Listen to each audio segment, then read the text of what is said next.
Hello friends, this is Shalini Srivastava. स्वागत है आपका टीचिंग लर्नर्स में। तो कैसे हैं आप लोग? उम्मीद है कि आप लोग बढ़िया होंगे। और आप लोगों की जो सीरीज़ हम इस समय लेके आए हैं UP triple previous year paper की, वो रेगुलर हमारे लिए चल रही है। और लगभग वीडियो के पेपर हमने 3 पेपर ख़त्म कर दिए हैं वीडियो के, और 1 पेपर और बचा हुआ है, वो भी आपका ख़त्म हो जाएगा। उसके बाद हम सीक्वेंस में जितने भी एग्ज़ाम हुए हैं वो सारे करेंगे। तो इसीलिए मैंने सबसे पहले टारगेट किया कि हम वीडियो की ही प्रीवियस ईयर कर लेंगे, क्योंकि आपका एग्ज़ाम भी वीडियो का ही है। और ये आज है हमारा जीएस का। इससे पहले हम हिंदी करा चुके हैं। ये 22 दिसंबर का है, सुबह की पाली का, और शाम की पाली का हम कल देखेंगे। ठीक है, तो ये है आज का सामाजिक अध्ययन। हिंदी हम कर चुके हैं, रीजनिंग अभी आपकी आ जाएगी। तो चलिए बात करते हैं आगे, हम सीधे पेपर पे आते हैं। तो पहला क्वेश्चन क्या है, देखिए कंप्यूटर से पहला क्वेश्चन है आपका जीएस में। और कंप्यूटर की क्लास हमारे चैनल पे चल रही है, तो अगर आप चाहें तो आप जाकर देख सकते हैं कंप्यूटर की क्लास। ओके, और बहुत बेहतर तरीके से चल रही है, एकदम एग्ज़ाम ओरिएंटेड है। तो लिखा है, इनमें से निम्न में से कौन एक प्राइमरी मेमोरी स्टोरेज डिवाइस है? इनमें से कौन सा प्राइमरी मेमोरी स्टोरेज डिवाइस है? तो RAM, random access memory, RAM बोलते हैं इसको। ठीक है, रैम क्या है? ये प्राइमरी मेमोरी। जब हम पढ़ेंगे तो डिटेल में हम अच्छे से इसको पढ़ेंगे, तो इन चीज़ों को ध्यान में रखिएगा। फिर अगला क्वेश्चन हमारा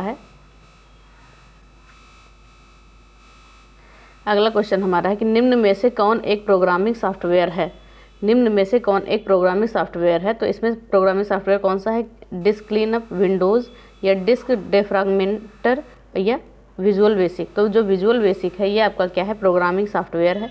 तो इसमें दिया हुआ है, क्या लिखा हुआ है देख सकते हैं कि सॉफ्टवेयर प्रोग्रामिंग भाषा द्वारा लिखे गए निर्देशों की एक श्रृंखला है, जिसके अनुसार इनपुट डेटा या निर्देश का प्रोसेस होता है।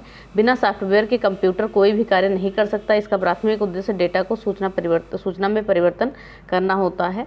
सॉफ्टवेयर के निर्देशों के अनुसार ही हार्डवेयर भी कार्य करता है। इसे प्रोग्राम भी कहा जाता है। विजुअल बेसिक सॉफ्टवेयर एक प्रोग्रामिंग सॉफ्टवेयर होता है। कंप्यूटर प्रोग्राम को लिखने वाले एवं उनका परीक्षण करने वाले व्यक्तियों को प्रोग्रामर कहते हैं। कंप्यूटर सॉफ्टवेयर एवं हार्डवेयर के बीच संचार स्थापित करने को इंटरफेस कहते हैं। तो सारी चीज़ें यहाँ से कंफर्म हो गई हैं। फिर आगे देखते हैं, अगला क्या है? कंप्यूटर का ही क्वेश्चन है आपका। अगला क्वेश्चन है आपका कि कंप्यूटर के संदर्भ में जिस तरीके से कोई विरोधी कंप्यूटर के संदर्भ में जिस तरीके से कोई विरोधी सिस्टम में प्रवेश कर सकता है और संभावित रूप से क्षति का कारण बन सकता है, उसे क्या कहते हैं? तो उसे क्या कहेंगे? हमला सतह, अटैक, या सरफेस? तो अटैक सरफेस कहेंगे। तो बस इतना ही जानिए इसमें। फिर आगे हम देखते हैं, 104 नंबर क्वेश्चन है, सुरक्षा सेवा जैसे गोपनीयता, डेटा अखंडता, इकाई प्रमाणीकरण और डेटा मूल प्रमाणीकरण प्रदान करने के लिए गणितीय तकनीकों के उपयोग को क्या कहा जाता है? ठीक है, क्या क्वेश्चन कहा गया है कि सुरक्षा सेवाओं जैसे गोपनीयता, डेटा अखंडता, इकाई प्रमाणीकरण, इकाई प्रमाणीकरण प्रदान करने के लिए गणितीय तकनीकों का उपयोग करने को क्या कहा जाता है? तो इसको करने को क्या कहा जाता है? क्रिप्टोग्राफी। ठीक है, तो ऐसे सीधे आप याद रखिए, क्रिप्टोग्राफी कहते हैं। फिर आगे हमारा क्वेश्चन क्या है? 105 नंबर का क्वेश्चन है आपका।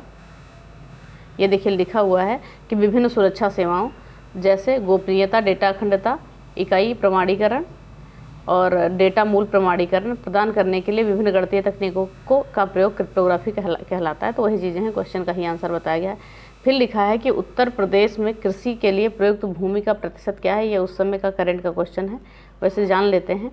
तो ये हो जाएगा 68.7%। तो इसको भी ध्यान में रखिएगा। फिर आगे हमारा क्वेश्चन, रामचरितमानस में कौन सा कांड या अध्याय सबसे छोटा है? तो ये देखिए, रामचरितमानस की बात करें, कौन सा कांड की बात की गई है सबसे छोटा है? तो आप जानते हैं कि रामायण में 7 कांड होते हैं, और सबसे छोटे कांड की बात करें तो किष्किंधा कांड होता है, जिस कांड में वो बाली मिले थे भगवान राम को। तो ये सारी चीज़ें हैं। तो ये सारी चीज़ें बस आपको इतना ही कांड जानना है। 7 कांड होते हैं। तो देखिए कांडों के नाम देख लेते हैं, बालकांड, अयोध्या कांड, अरण्यक कांड, ठीक है, किष्किंधा कांड, सुंदरकांड, लंका कांड और उत्तरकांड। और बालकांड क्या है? सबसे बड़ा है। किष्किंधा कांड सबसे छोटा है। तो ये आपको जानना जरूरी है, बालकांड क्या है? सबसे बड़ा है, और किष्किंधा कांड क्या है? सबसे छोटा है। फिर आगे हम देखते हैं, आलू के उत्पादन में भारत में उत्तर प्रदेश का कौन सा स्थान है? तो भारत में उत्तर प्रदेश का पहला स्थान है।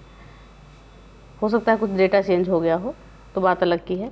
फिर भारत में केंद्रीय आलू अनुसंधान केंद्र हिमाचल प्रदेश की राजधानी शिमला में स्थापित है। ये इंपॉर्टेंट क्वेश्चन है आपके लिए। ठीक है, कि आलू अनुसंधान केंद्र कहाँ पर है? केंद्रीय आलू अनुसंधान केंद्र पूछा जाए तो ये आपका शिमला में है। ठीक है, चलिए आगे देखते हैं। आगे हमारा क्वेश्चन नंबर, उत्तर प्रदेश के किस जिले में किछौछा दरगाह शरीफ स्थित है? किछौछा दरगाह शरीफ जो है आपका अम्बेडकर नगर में स्थित है। तो इसको ध्यान रखिएगा। फिर आगे हम देखते हैं कि श्रीमती एन राजम का संबंध निम्नलिखित में से किस एक वाद्य यंत्र से है। ठीक है। तो इनका जो है वायलिन से संबंध है, तो देख लेते हैं कि इनका संबंध किससे है। तो ध्यान से देख लीजिएगा, बहुत इंपॉर्टेंट क्वेश्चन यहाँ से बनते हैं। देखिए, सितार से कौन संबंधित है? पंडित रविशंकर, अक्सर पूछा जाता है। निखिल बनर्जी, विलायत खां। सरोद से संबंधित है अमजद अली खां, अली अकबर खां एवं अलाउद्दीन खां इत्यादि। और बांसुरी से संबंधित है पंडित हरिप्रसाद चौरसिया, पन्नालाल घोष। और तबला से अल्लाह रखा खां, जाकिर हुसैन, गुदई महाराज एवं किशन महाराज। वायलिन से संबंधित है डॉक्टर N.M. राजम, विष्णु गोविंद एवं संगीता राजन।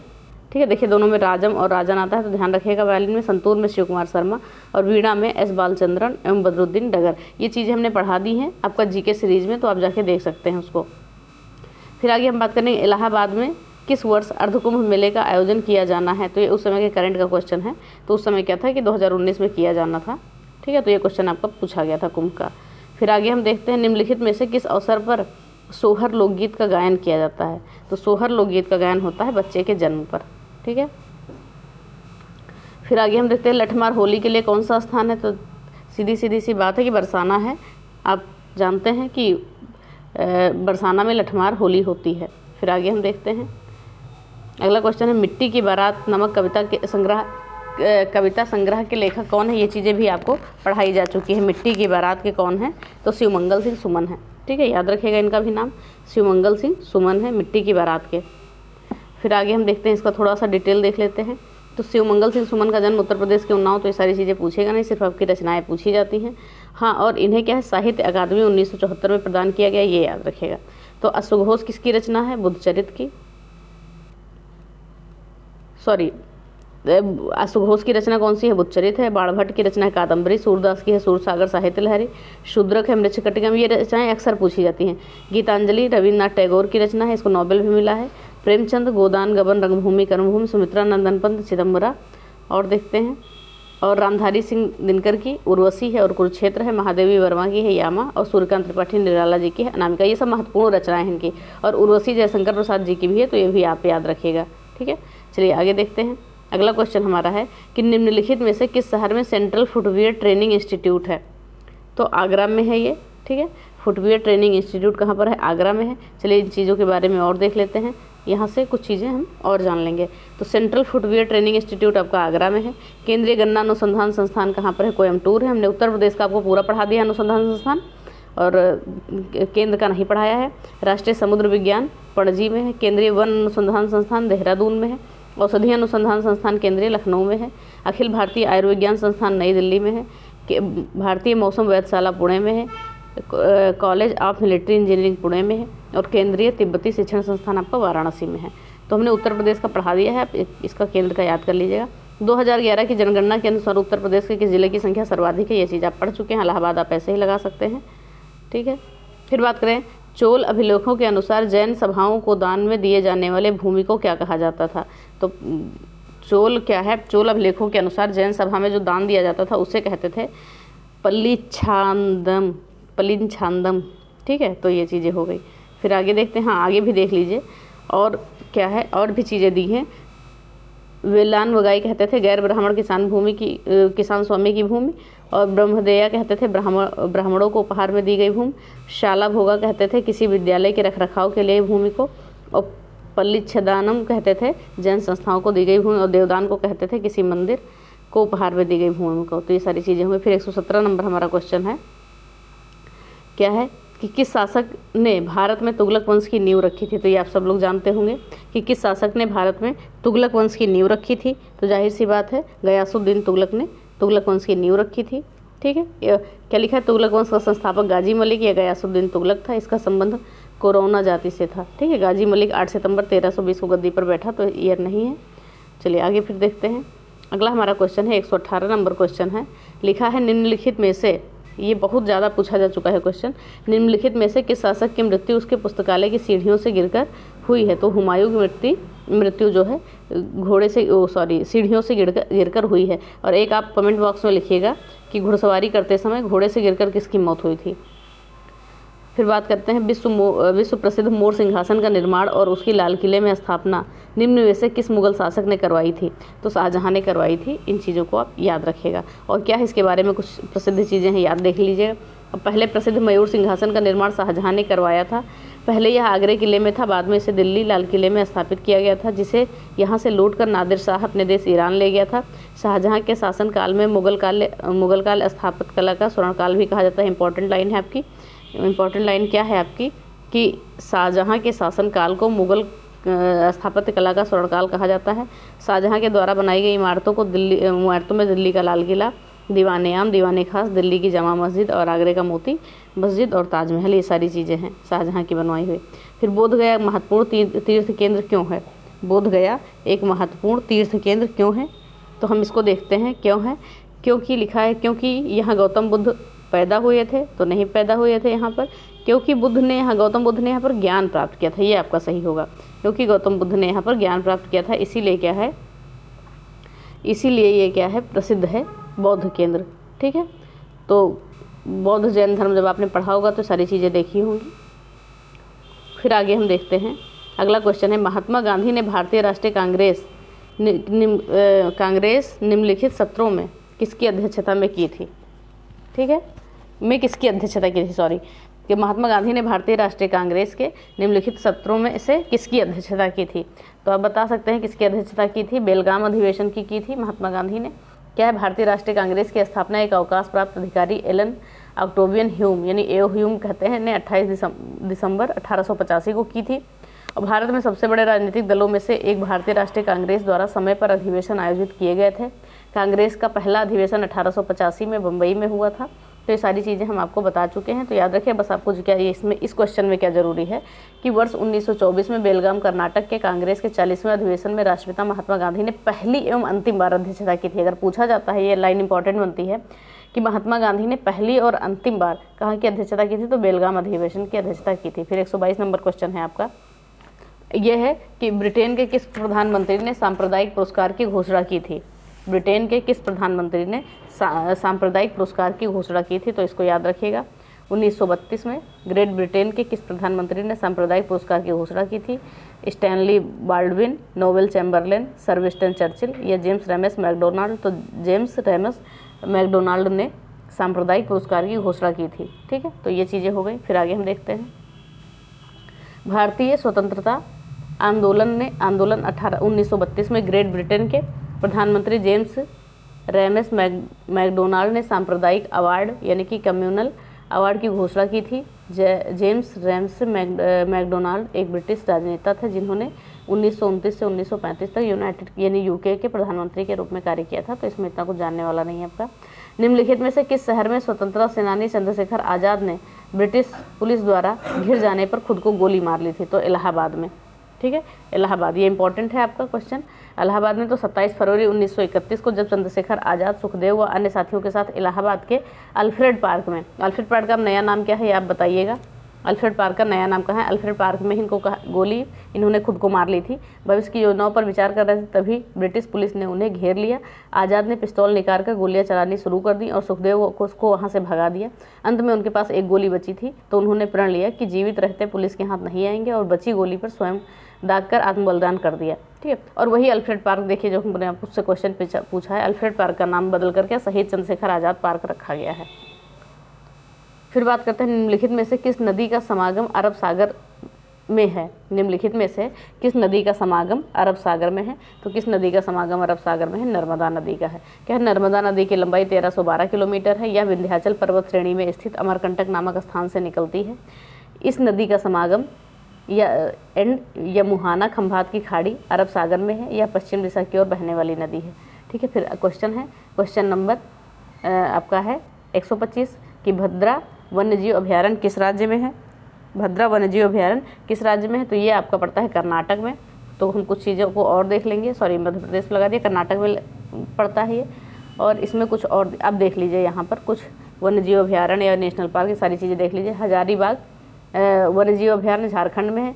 गिर राष्ट्रीय उद्यान कहाँ है? गुजरात में। जिम कार्बेट उत्तराखंड में। दुधवा है उत्तर प्रदेश में। चंद्रप्रभा उत्तर प्रदेश में। सिमलीपाल है आपका उड़ीसा में। मधुमलाई तमिलनाडु में। बांदीपुर कर्नाटक में। भद्रा वन्यजीव अभयारण्य कर्नाटक में। पाखाल वन्यजीव अभयारण्य आंध्र प्रदेश में है। राष्ट्रीय मानस उद्यान असम में है। काजीरंगा राष्ट्रीय उद्यान असम में है। घाना पक्षी विहार रणथंभौर आपका राजस्थान में है। ठीक है, फिर अगला क्वेश्चन है हमारा 126 नंबर क्वेश्चन, निम्नलिखित में से किस राज्य में भारत किस राज्य में भारत में जनसंख्या का घनत्व तो सबसे कम है? तो जनसंख्या का घनत्व तो सबसे ज़्यादा कम है अरुणाचल प्रदेश में, ठीक है। 17 व्यक्ति प्रति वर्ग किलोमीटर है, तो ये याद रखिएगा। तो ये जनगणना में हमने सारी चीज़ें पढ़ा दी हैं। डेन्यूब नदी का उद्गम किस देश में है? डेन्यूब नदी का उद्गम किस देश में है? तो डेन्यूब नदी का जो उद्गम है जर्मनी में है, याद रखिएगा, जर्मनी में है। चलिए आगे देखते हैं, आगे क्या लिखा है। डेन्यूब नदी मध्य यूरोप में बहने वाली नदी है। यह नदी जर्मनी देश में ब्लैक फॉरेस्ट के पहाड़ों में स्थित 2 नौएशिंगन कस्बे के पास शुरू होती है और फिर दक्षिण से पूर्व की ओर बहती है। अंत में यह काला सागर में जाकर समुद्र में डूबती है। डेन्यूब नदी वोल्गा नदी के बाद यूरोप की दूसरी सबसे लंबी नदी है। तो ये सारी चीज़ें आप ध्यान में रखेंगे।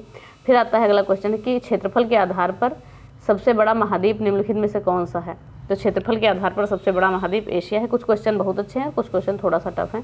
फिर चमेरा बांध किस नदी पर बनाया गया है? चमेरा बांध किस नदी पर बनाया गया है? तो चमेरा बांध जो है हिमाचल प्रदेश में रावी नदी पर बनाया गया है, हिमाचल प्रदेश में, ठीक है, हिमाचल प्रदेश में रावी नदी पर बनाया गया है।